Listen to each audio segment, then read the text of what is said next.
네, 대표용 1번 문제 보도록 하겠습니다. 다음 중 횡령죄가 성립하는 경우는 모두 몇 개냐 이렇게 되어 있는데요.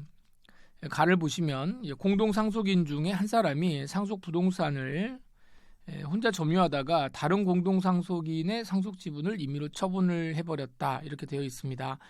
일단 이제 부동산이죠 이 부분이. 자, 부동산인데 이 부동산에 대해서 이제 횡령죄가 성립하는가? 횡령죄 성부 요건 이제 어떻게 해야 될 거냐 할 때 부동산에 대해서 횡령죄가 성립하려면은 적어도 이제 이 부동산을 어떻게 해야 돼요? 이거를 처분할 수 있는 지위가 있어야 됩니다. 처분할 수 있는 지위가 있어야 된다. 그래서 요 지위가 있어야 되는데 요 지위가 만약에 부정이 돼 버리면 부동산에 대해서는 횡령죄가 성립하지 않거든요.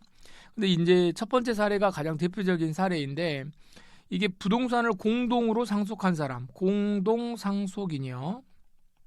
자, 여기 뭐 있죠? 공동 상속인이라고 하는 사람은 다른 사람의 다른 사람의 지분이 있지 않겠습니까? 지분, 그 지분에 대해서 처분 권한이 없다고 봅니다. 이 처분 권한이 없기 때문에 실질적으로 그 권한이 없는 사람이 한 거는 이제 의미가 없는 거죠. 따라서 처분 권능이 없기 때문에 처분 권한 또는 권능이라고도 합니다. 그래서 권능이라고 하는 게 없기 때문에 요거는 원칙적으로 아예 횡령죄 자체가 될 수가 없다 이렇게 보겠습니다. 그래서 이건 성립하지 않고요. 자, 두 번째는 포주가 율락녀와의 사이에 율락녀가 받은 화대를 포주가 보관하였다가 이거 굉장히 유명한 포주 사건이죠. 포주 사건이고 이게 이제 뭐하고도 연결되는 거냐면 불법 원인 급여하고도 연결이 됩니다. 그래서 불법 원인 급여 이게 이제 우리가 화대라 그러죠. 화대. 성매매 자체가 이제 위법하기 때문에 이것을 전제로 해가지고 맺어진 어떤 그런 계약들은 불법 원인 급여에서 민사상 반환 청구권을 행사할 수가 없습니다.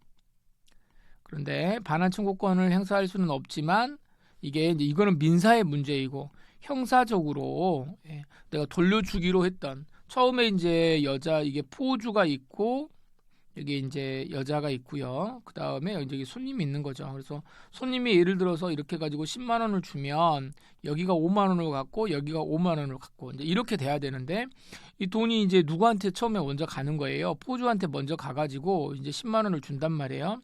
그럼 이제 둘이 계약은 5대 5로 계약이 돼 있어서 이 포주가 10만 원을 받을 때 5만 원은 자기 거지만 자기가 이제 뭐 손님을 끌어온다거나 뭐 이제 이렇게 할 거니까 5만 원을 갖지만 성행위를 직접적으로 담당하는 요 사람 끝이 5만 원이 여기 포함이 되어 있습니다. 그래서 이 손님이 돈을 받는 순간에 5만 원은 누구 거예요? 여자 거예요.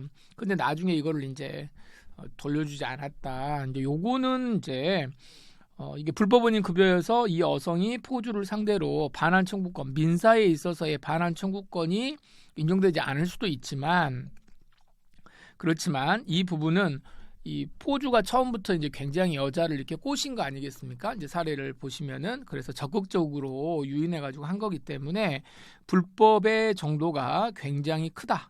이렇게 봐서 우리 판례가 이 포주의 이제 처벌의 필요성을 인정하면서 이 경우에는 횡령죄를 인정했던 아주 유명한 사례입니다. 자, 그래서 여기는 횡령죄가 된다 이렇게 보시고요. 자, 그 다음에 다를 보시면 다는 회사의 대표이사가 그 회사의 상가 분양 사업을 이렇게 보시면 상가 분양 사업을 수행하면서 여러 사람들을 뭐 하는 거예요? 기망했답니다. 기망해가지고 편취를 했으니까 결국은 이건 뭐예요? 사기가 되네요. 그렇죠? 여기에 대해서 이 피해자들한테는 사기가 되는 거고 사기를 해가지고 여기에서 얻어진 이 금원을 또 이제 사적인 용도로 사용을 해버렸습니다. 그러면은 이제 사기와 관련돼 가지고는 피해자가 수분양자들이죠. 분양을 받은 사람들, 수분양자가 이제 사기의 피해자가 되는 거고 이 돈을 그대로 이제 어떻게 했어요? 써버렸는데 이제 남의 돈을 쓴 거죠. 이거 받은 돈이 어디 거냐면 이제 회사 돈이죠. 회사 돈. 그래서 회사의 돈을 자기가 써버렸기 때문에 이거는 뭐가 된다? 자, 대표이사니까 당연히 뭐가 되겠습니까? 자, 업무사항이라고 하는 게 이제 붙으면서 횡령죄는 따로 성립합니다. 그래서 이거는 각각 성립하는 것이고, 이건 뭐 불가벌적 사후행위라든가 뭐 이런 것은 되는 거는 아니다. 그래서 뭐 이거 가장 기본적인 사례입니다. 회사의 대표이사가 회사 소유의 돈을 쓴 것, 요거는 횡령죄가 되겠다. 이렇게 보시고요.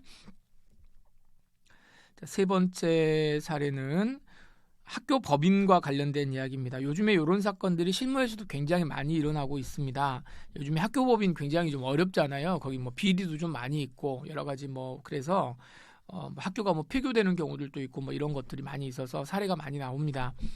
자, 라를 보시면 수개의 학교 법인을 운영하는 자가 이제 학교 법인을 여러 개 운영하는데 학교 법인의 금원을 다른 학교 법인을 위해서 사용하는 경우 이런 케이스들이 이제 예를 들어서 중학교 하나 만들고 고등학교 하나 만들고 대학교 만들고 뭐 이래 가지고 각각 학교 법인을 만들어 놓죠.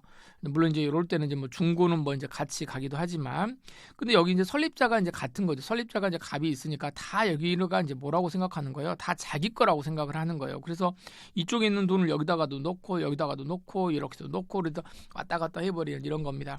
근데 이런 경우는 이게 법인이기 때문에 이 학교 법인은 각각 어떻게 된다? 별개의 법인이에요.